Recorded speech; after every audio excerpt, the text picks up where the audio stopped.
Magnano mbola tsara atsika jiaby izay manaraka ny fahitalavitra MBS amin'ity matonaly ity talata fadimy volana May taona 2024.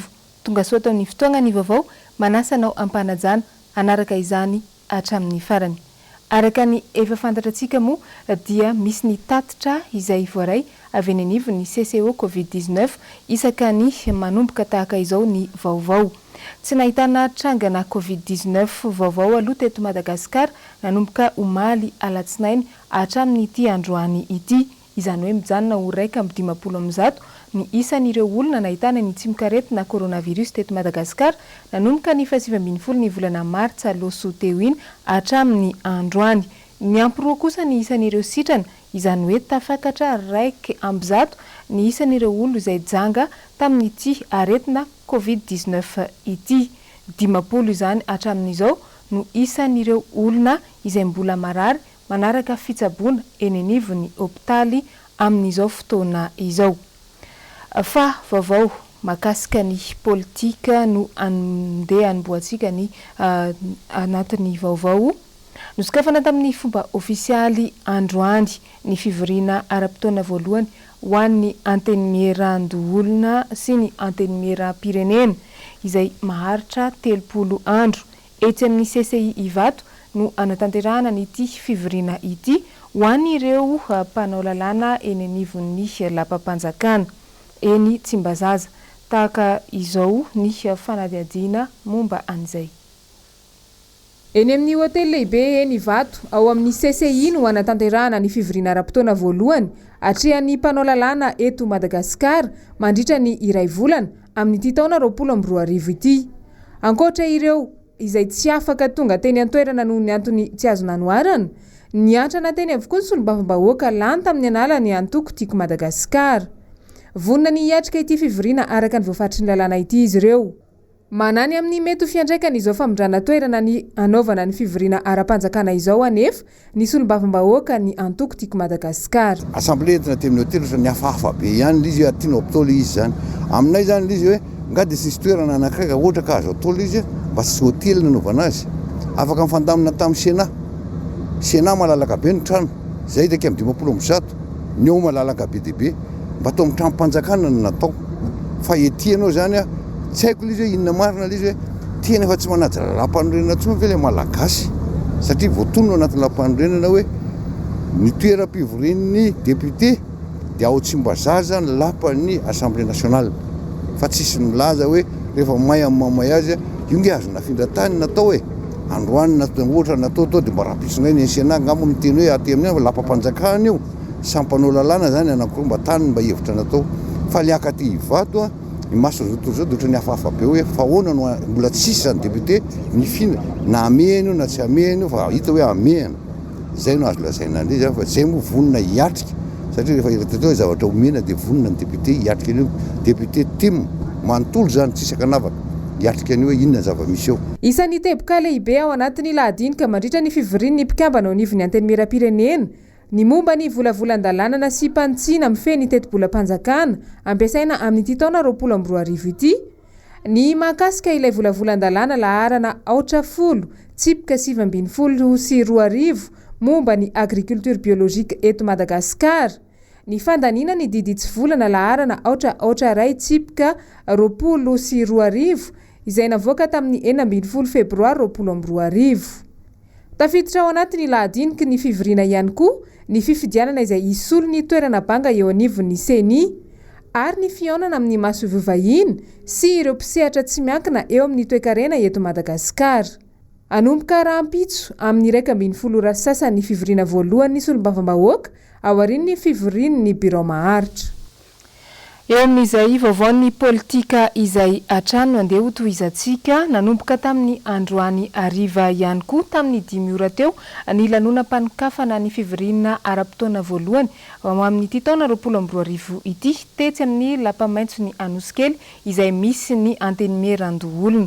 Mitovy moa ny lahadinika izay tafiditra ao anatin'ity hodiniana anatin'izany antenimiera-rotonta izany amin'izao fivoriana ara-potoana izao.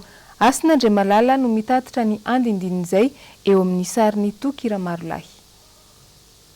Ibantoerana sy antony ity fivoriana raha-potoana atrehan'ny anteny merandolona ity ny fandiniana ny teti-bola mpanjakana sy mpantsiana amin'ny ity taona 2024 ity. Tokony ahitsy tokoa ity teti-bola mpanjakana ity mba hifandanja amin'izao zava-misy ainan'ny firenena amin'izao fotoana izao.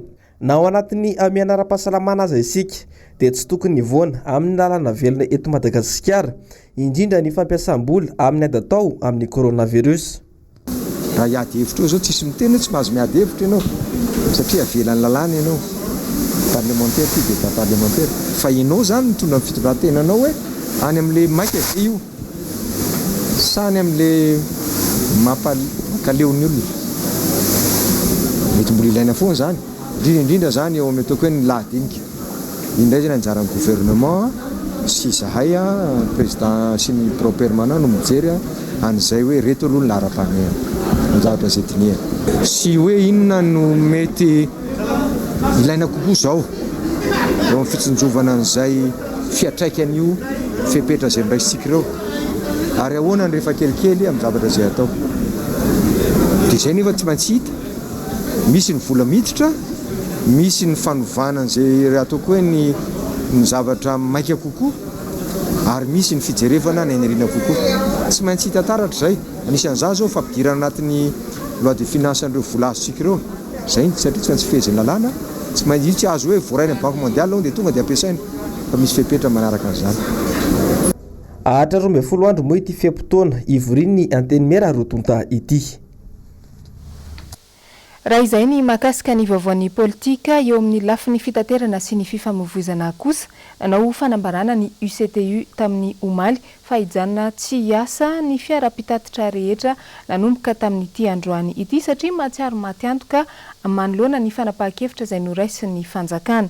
Aiza ho aiza ary ny mahakasika an'izay nanahoana ny tontolony izay raha hoaniny tamin'ny androany maraina. Horantsika ny andindinina eo amin'ny sarin'ny Manora Andriamalala. Tsy vitsy tamin'ireo fiara-pitatitra teto Antananarivo renivohitra no mbola nanohy ny asa tahaka ny mahazatra ihany androany maraina. Taony tsy nahafantatra ny fisiany ilay fanambarana navoaka ny UCTU maliny io ary dia niasa hatrany. Zay tsy nanana zany fa tsy fantatra zay miasa fotsiny aloha andana miasa dia miasa. Nareo zany tsisy manakana hoe aza ny asa? Tsisy nanakana zay. Nomboka tamin'ny fito zao ny asa. Ray farany. Zay ohatra ny asisan'andro ka. Nareo ve tsy nahina ilay fanambarana nataon'ny UCTU? Androany maraina zay vao naheno. Vao teo zay vao naheno fa zay ny asa ihany. Izy tsy zay tsy naizay mbola tsy naheno feo. Tao kosa nefa no nahafantatra tsara ny fisian'ilay fanambarana saingy nandeha ihany rehefa tsy nisy nanakana teny an-dalana. Ho an'ny zotra 194 manokana na dia nazoto ny asa vao maraina aza ireo mpitatitra, voatery nijanona izy ireo nanomboka tamin'ny 7 maraina satria nisy ny baiko avy amin'ny tompona draikitry ny kooperativa nisy azy. Tsisy ny tenanay mihitsy fa tonga dia miasa fotony hoe nenay fotony hoe tsy miasa dia tsy fantatra hoe marina hoe miasa sa tsy miasa. Za zao tamin'ny vala zao mivoaka teo dia mody amin'indray. Hatramin'ny telo ny farany. Ho an'ny fiara-mitatitra mampitohy ny renivohitra sy ny ivelana Antananarivo renivohitra, ny asa nalalaka nanomboka ny maraina ka hatramin'ny 3 ora folakandro izy ireo. Isan'izany ny zotra D makany Ivato, ny zotra 133 makany Itosy. Nanano sarotra kosa nefa ny fiara fitaterana nampitohana Avaradrano sy Antananarivo renivohitra, indrindra fa tamin'ny maraina. Ho an'ny ankamaroan'ny mpitatitra, aleon'izy ireo miasa hatrany sitrany ahay misy ho raisiny. Maty-antoka mihitsy fagatahana mpitatitra dia mba hiasa parivandro na amidinidiny ihany na ohatr'izany misy isany. Amin'ilay tsy niasa zay tsy miasa mihitsy tsisy fidiram-bola dia miasa aloha rehefa manaiko amin'ny patron dia zay mpiasa. Rehefa manaiko amin'ny patron dia miasa aloha. Tsy mitovy ohatry ny isan'andro aloha fa zany hoe miasa aloha dia miasa. Ny tale jeneraly ny ATT raha teo nilaza fa afaka miasa ankalalahana izay te hiasa na dia nanao fanambarana mpabe maso ny anajanona ny fitaterana aza ny UCTU maly. Manara-maso ireo fiara miasa ho tombotsoan'ny vahoaka ny mpitandro filaminana eny rehetra eny. Eo amin'izay tontolo ny fitanterana sy ny fifamoivoizana izay dia maro ny lalana izay simba raha ny eto andrenivohitra ary efa tagnatin'ny fotoana ela no nisy izany fahasimbana lalana izany kanefa tsy nisy ny fanamboarana azy hatramin'ny androany. Miteraka fahasahiranana ho an'ny vahoaka malagasy ny momba an'izay. Noro fitiavana no nagnano ny fanadihadiana eo amin'ny sarin'ny tahiriny aina Ranariny Rino.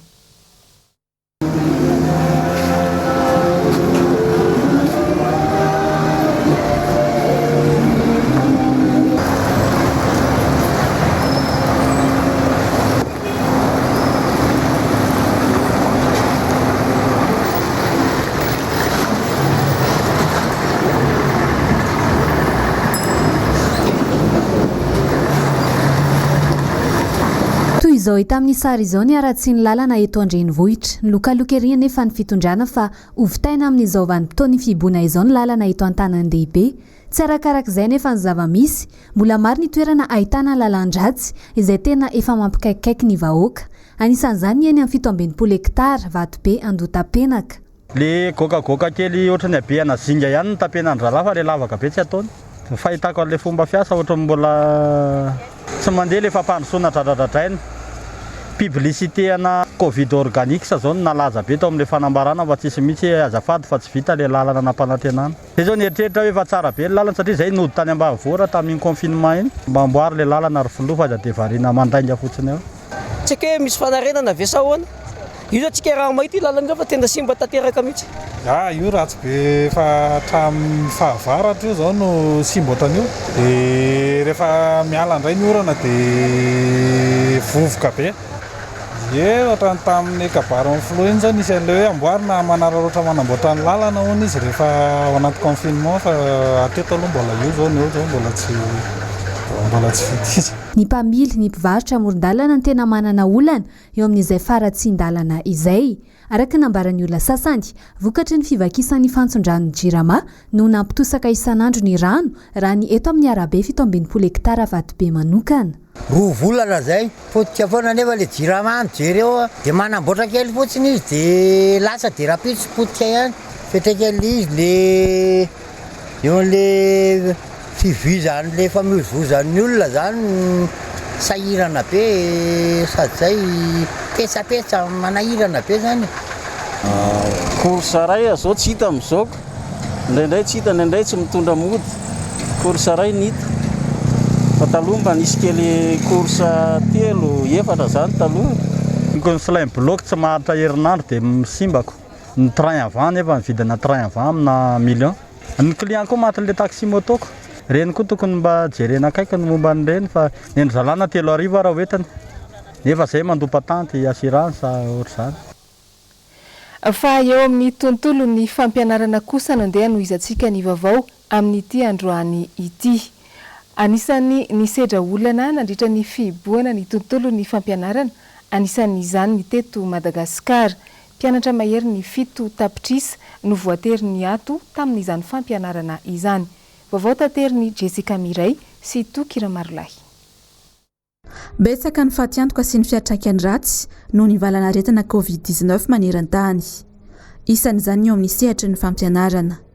Anisan'ny lasebatra voalohany ny mpianatra amin'ny tany mahantra. Vao miaho lalina ny elanelana. Itombo ny olana ara-pahasalamana, ny herisetra fa indrindra ny fanerena zaza hiasa sy anambady. Ireny rehetra ireny, olana lavitrezaka teraka ny fanankatonana sekoly avokoa, hono tale jeneralin'ny UNICEF Henrietta Fort. Anisan'ireo firenena nanidiny sekoly ny Madagasikara tao anatin'ny herinandro maromaro. 9 ireo trano fianarana eto Madagasikara, sekoly miankina sy tsy miankina, garabola hatramin'ny kilasy famaranana, fampianarana ankapobeny sy teknika. Miisa 7 tapitrisa mpianatra eo amin'ireo ambaratonga ireo eto amintsika. 9 etsy ny ao amin'ny garabola, 5 sy 9 sy 4 tapitrisa ny ao amin'ny ambaratonga fototra, 2 etsy sy 1 tapitrisa ny ao amin'ny CEG, 3 sy 9 sy 3 etsy amin'ny lycée, ary 7 ny mpianatra amin'ny fiofanana ara-teknika sy ara-gasy. Mpampianatra 4 sy 4 sy 2 etsy no mitsinjara amin'ireo trano fianarana ireo, ka 3 isanjato amin'ny sekoly miankina amin'ny fanjakana ary 3 isanjato any ambanivohitra, izay samy nakatona avokoa. Fa na dia efa namonjy fianarana azy ireo mpianatra nanala fanadinana eto Madagasikara, dia mbola betsaka ny tsy tonga, indrindra fa any amin'ny sekoly any ambanivohitra. Namoaka ity fanambarana ity ny UNICEF androany, mba hahafahana manokatra ny sekoly am-pilaminana. Isan'izany, ny tokony hanomezana ny sekoly rehetra fitaovana ampiasaina amin'ny fisorohana ny Covid-19, toy ny rano madio sy savony. 5 anao ahoana ny hatrehantsika izany rehefa hiditra avokoa ireo mpianatra 7 tapitrisa ireo? Atao ahoana ny hanady ilay elanelana? Noho tsy fampiny efitrano sekoly voalohany indrindra, fa eo ihany koa ny fahamaroan'ny mpianatra iray lakilasy. Misy mihoatra ny 70 amin'izy ireny. Aiza ho aiza ny fepetra raisina, Atreto mantsy tsy mbola nahenona fiapetra mikasika ny famerenana manontolo ny mpianatra mihitsy ny fanjakana. Eo amin'izay tontolo ny fampianarana izay atrany saingy ny eny anivo ny sekoly tsy miankina fotsiny kosa indray. Ny eo amin'ny lafiny arabola no tena mampisedra olana n'ireo sekoly tsy miankina amin'izao fotoana izao, indrindra fa ny fandoavana ny karama ny mpiasa eo anivon'izany sekoly izany. Nagnano fanadihadiana tamin'ny sekoly tsy miankina raiky teto Andrenivohitra, Inory Fitiavana androany, mitatitra ny andindin'izay eo amin'ny sary ny tahiriny Ranariny.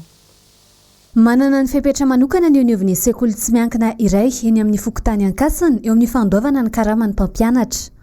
Ny mpianatra zany tsy nandoa mihitsy nandritra ny volana aprily. Ny collage volana marsa zany nakana ampahany sy nitsitsitsina handoavana karaman'ny matianina sy ny mpampianatra izay nanomboka nampianatra nanomboka tamin'ny tapaky ny volana aprily teo iny. Dia tsy nandray collage mpianatra mihitsy izay volana aprily fa nampifamenonay zany ilay volana aprily ny anatra tapabolana sy ilay andeha ataontsika hoe volana marsa izay nisy tapabolana latsaka kely teto tsy nianarana. Ny toyany kosa nefa manomboka ny volana mai zany izay vao maka collage fa amin'ny mpianatra izay mianatra zany hoe ilay kilasy mpanadinana ihany no andraisanay collage izay ahafahana mandoa ny karama ny rehetrarehetra. Ny mpianatra hafa izay mbola tsy mianatra mihitsy zany dia ny fipetra raisinay dia mbola tsy mampandoa sara ampianarana izay raha mbola tsy mianatra. Saika alasa olana ity fandoavana ny karamany mpampianatra ity, vokatra ny fahasahiranany ray aman-dreny. Le fianarana zany ohatran'ny hoe priorité dia ohatran'ny hoe zavatra tsy maintsy iny dia sara koa ary ilay ankizy hoe mianatra makilasy d'examen anazy dia zany ilay sara ampianarana. Lehibe anay tany ampiasana zany efa naplaza hoe misy ohatr'izao tokony efa hiomana dia efa voaomana zany ny sara ampianarany. Araka ny hevitro dia zaza malagasy na mpianatra ara-panjakana na privé dia tokony ahisitraka ny fanampiana avy amin'ny filoham-pirenena avoka. Miankina betsaka amin'ny ora fianarana ny andraisan'ny mpampianatra eny amin'ny sekoly tsy miankina ny karamany. Resaka karama tena tsorona aloha fa tsy tahaky ny teo aloha, tena tsy mitovy satria na ny oram-pianarana miena tahaka nay mpampianatra aty amin'ny privé manao ny azo atao rehetra mba hatafitany reto zanaka malagasy reto dia miafy arak'izay azo atao fa ny loratena moa izy tia efa antso dia atao sy azo atao nefa na izany na tsy izany. Iray amin'ireo sekoly tsy mba nisitraka ny fanampiana avy amin'ny fitondrana ity sekoly tsy miankina ity, kanefa anisan'ny mba tojo fahasahiranana ihany koa noho ny fisian'ny aretina Covid-19. Amin'ny ankapobeny, ny sekoly mpanjakana no mahazo ny fanampiana. Toa pirofo ve fa mitanila ny fizarana izany fanampiana izany? Mbola miandrandra ny anjara fanampiana avy amin'ny fitondrana araka izany anefa ny sekoly tsy miankina eto Andrenivohitra. Raha izay ny eo amin'ny lafiny fampianarana dia ny lafiny sosialy kosa indray. Anisany nahitana lesoka ihany koa ny teo amin'ny tontolon'ny asa no ny fisian'ny fihiboana teto Madagasikara nandritra izay ameana ara-pahasalamana izay. Mbola maro ny orinasa izay tsy maintsy miditra amin'ny antsoina hoe chômage technique amin'izao fotoana izao. Nagnano fanadihadiana manodidina an'izay indrindra androany inomena Andriamana Misata eo amin'ny sarin'ny Mathieu Princy. Amin'izao fotoan-tsakatra izao dia mbola misy ihany ireo mpiasa malagasy izay mbola mahazo tsindro azo lena atao amin'izy ireo.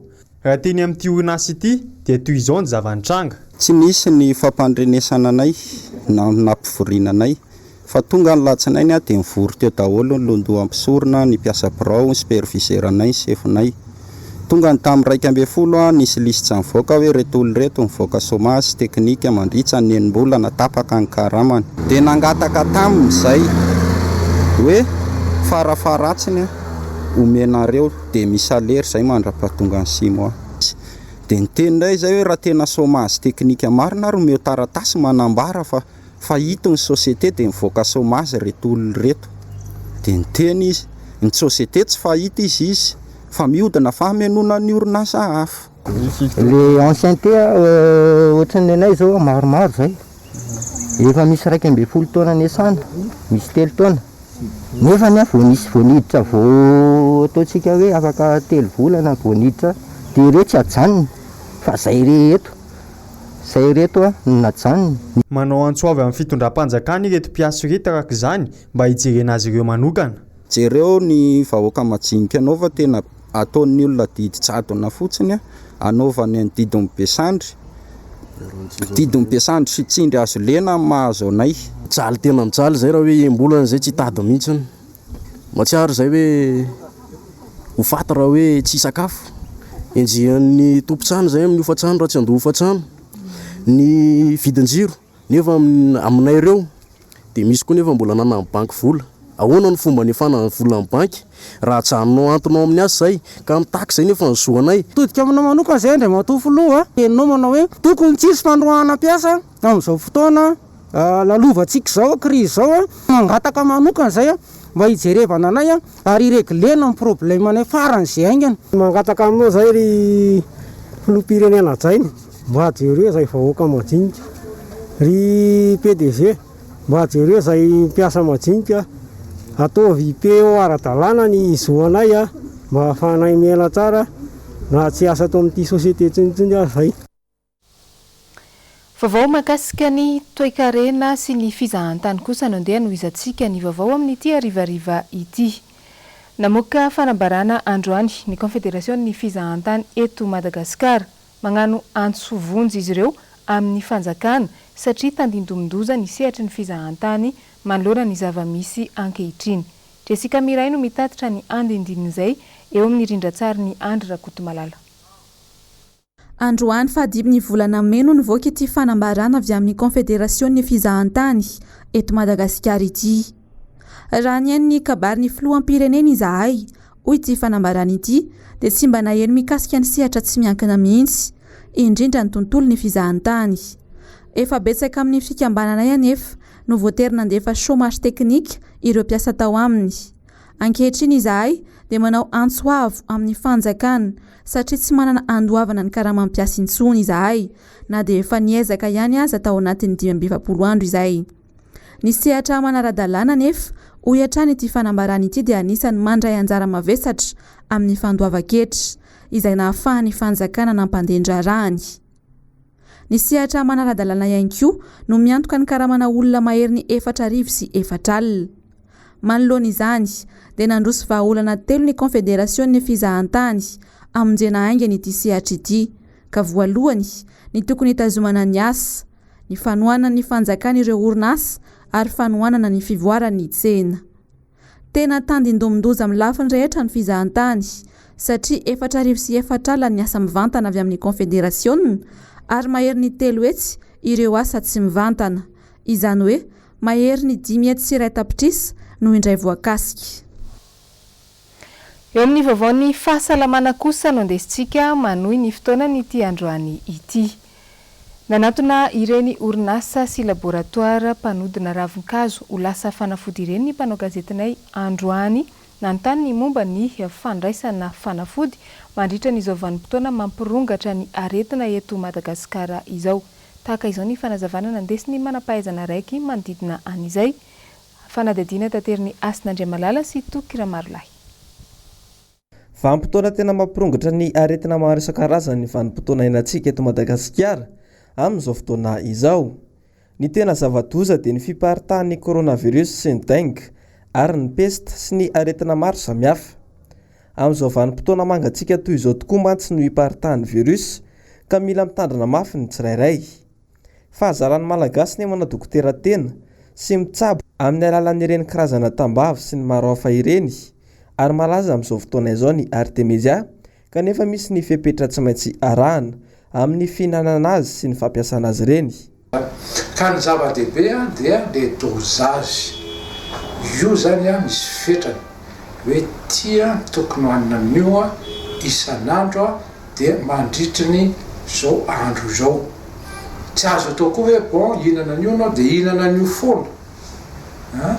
Fa misy olona tsy maintsy jerevany tiliny ny dokotera hoe ty olo ity a mety manana areti-po, ty olo ity a mety manana areti-mivo, ka tsy maintsy arahana zany a zay le hoe surveillance médicale raha fa misy zavatra tsy mety aminao a dia tokony arahan'ireo dokotera manam-pahaizana mandinika ny finananao amin'ny zavatra iny.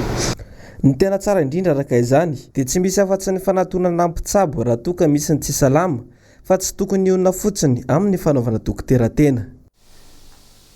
Izay ny momba niny fa vaovao makasika ny trangam-piarahamonina kosa indray ary. Ilay raharaha mafampana izay tany amin'ny faritra Ambovombe Androy izay nalaza sy niteraka resabe tamin'ny herinandro teo iny. Maro ireo olom-pirenena izay niezaka ny naneho hevitra nitondra ny vahaolana tokony atao amin'ny izany. Mitondra ny andindiny izay atao anatin'ny fanadihadiana Njavandriamahefa sy Tokira Marolahy. Nandritra ny valandresaka ny fanaovana tamin'ny mpanao gazety no tanterahan'ny mpisolo vava Wilira Zafinjatovo-Androany dia nitondra ny heviny makasika ny savorivory niteraka olana sy namoizana ny olona tany an-toerana ihany koa ny tenany. Miantso ny tompona andraikitra ambony sy ireo vahoaka ao an-toerana ny tenany mba hifandinika ary hifanantona mba hisian'ny vahaolana. Hifamono fahatany tany hamaroi tany toy fa ka hifamono tikana io. Mazafady ko manao an'io nareo. Toy ny fangatahan'ny olobe avy any Tulare reo. Faritany Tulare reo. Nangataka ireo fa hoe mitady fahamarinana zay zavatra marina tadiavinay. Io fahamarinana io mitakindrareo dia hoe mba tokony atao am-pahamarinana ny ankety n'ity zavatra ity satria manjary ohatra hoe sens unique fotsiny le ankety. Maninona no le vice mera zany adjoint mera sy rehetrarehetra reo no nampidirina fotsiny noho n'io zavatra io fa tsy mba nijerevana hoe le mpitifitra sy mpanome baiko mitifitra tsy mandeha makany mihitsy zany le ankety fa le juste reto olona reto hoe tonga teo zay no anaovana ankety. Zay no gatahan'ny olona mahatonga ny olona mangetahita hoe mba tokony atao am-pahamarinana ny ankety ataovy tsy mitangio tsy mitongilana fa ataovy mahitsy manjary driotsy raha zao manjary piro daty ireo tsy ezay. Maninona raha mifanaraka mifanamboatra arahana fanapahan-kevitry ny conseil municipal le conseil municipal majorité mapara nanapaka an'izy arao fa tsisy problème nge zany. Raha tsy ivona dia toerana manodidina ny roa faingo 12 hektara eo no nokasain'ny fanjakana Oravaina anorenana tsena manara-penitra kanefa tsy misy ny vahaolana ao aroson'ny fanjakana mba ho setrin'izany ho an'ireo vahoaka izay efa nanajary ny tany nandritra ny taona maro. Lafim-baovao hafa tanteraka kosa no antsika hamanohy ny vaovao amin'ity androany ity dia ny lafin'ny fambolena sy ny fiompiana.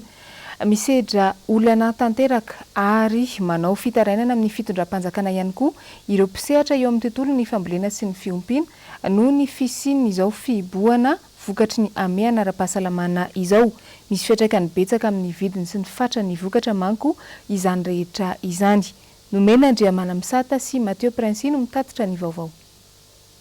Maro loatra ireo fiantraikany ratsy ateraka ny Covid-19 eo amin'ny sehatra ny fambolena sy fiompiana. Kanefa ny ankabeazan'ny amponina malagasy dia mivelona ao anatin'io sehatra io avokoa. Au niveau ny fanjakana sy mpanjifa. Ny fanjakana aloha agnatin'ny ataoko hoe 10 taona farany zao. Hitako hoe mijery fotsiny. Avelana anao an'izay heverina fa mety amin'ny mpamokatra fa tsy ampy ilay tohana. Ny tohana moa matetika rehefa mitohana dia ara-bola zay tsy zay ny tiako tenenina. Tiazako hoe manome vola ny tantsako ao ihany zay fa tsy tena zay ny tiako tenenina fa hoe tohana na tohana moraly na tohana fanampiana fanomezana lanja ny asan'ny tantsaha tsy dia ampy zay. Na dia nolazana raha hoe mahazo mandeha ny camion mpitatitra vokatra lazainy zay fa mitsitapitapy le vokatra tsy tena tonga matahotra ny olona dia misy fiantraikany amin'ny approvisionnement ny tsena zay dia misy fiantraikany zay any amin'ny kalitao amin'ny vokatra amidy any an-tsena zay dia misy fiantraikany amin'ny fahefany vidiny ateo ny tatehandre mivoatra raha teo koa moa ny endro aty be dia be ny olona tsy tsy manana vola ampy ahafahana mividy dia ny hena dia nisy fiatraikana. Manome sosikevitra araka izany ity enjeniera ity mba ahafahana manome lanja ny vokatra malagasy. Fahitako azy hoe raha fahitako ny toe-tsaina tantsaha eto amintsika dia mokatra ihany izy fa zao kosa mila mihetsika amin'izay ny fanjakana. Toanindreo tantsaha reo amin'ny alalan'ny teknisianina zao za ingénieur fa tsy misy tsony any ambanivohitra aty vohitra daholo misy teknisianina dia amboary koa ny lalana, tsy ny lalana goudron eto Antananarivo akory na ny RN fotsiny akory fa ny lalana any amin'ny toeram-pamokarana ireny mba hivoaka ny vokatra. Nanome ny heviny ihany koa izy mahakasika ilay Artemisia izay araka ny tenin'ny fitondram-panjakana dia hananganana orinasa manokana mihitsy. Le izy atao hoe industriel zao io satria novokarina atao à grande échelle satria tadio fa ny Artemisia tsy eto Madagasikara akory misy azy. Tsy planty originaire avy eto amintsika io fa importé. Ary tsy tsika rery manana ny fahalalana fa be dia be koa manana fahalalana azy. Zany hoe zany misy faninanana io zany aterak'io maika ve sa tsy maika dia anjarany izay mikarakara azy mametaka hoe ohatra amina orinasa izy amin'izay dia hitany hoe compétitif ave ny zavatra ataonay afaka mandresiny ataon'ny hafa ave zahay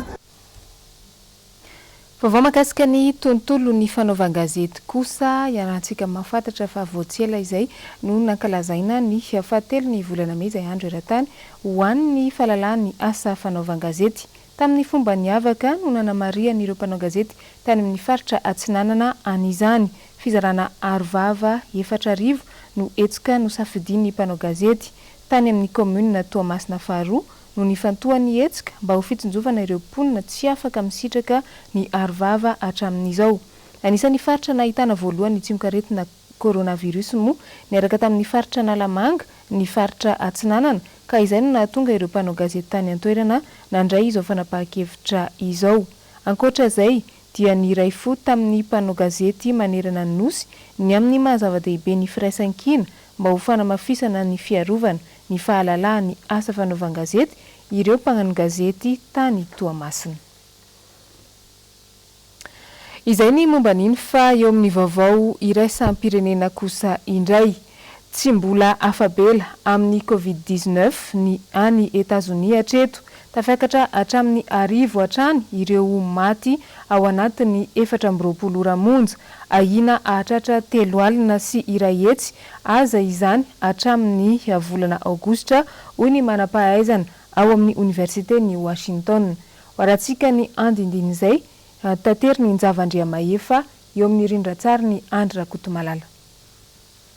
20 nisan'ny maty tao Etazonia omaly faha-4 ny volana May. Ity antotanisa ity anefa no ambany indrindra hatramin'ny volana Aprily tany an-toerana.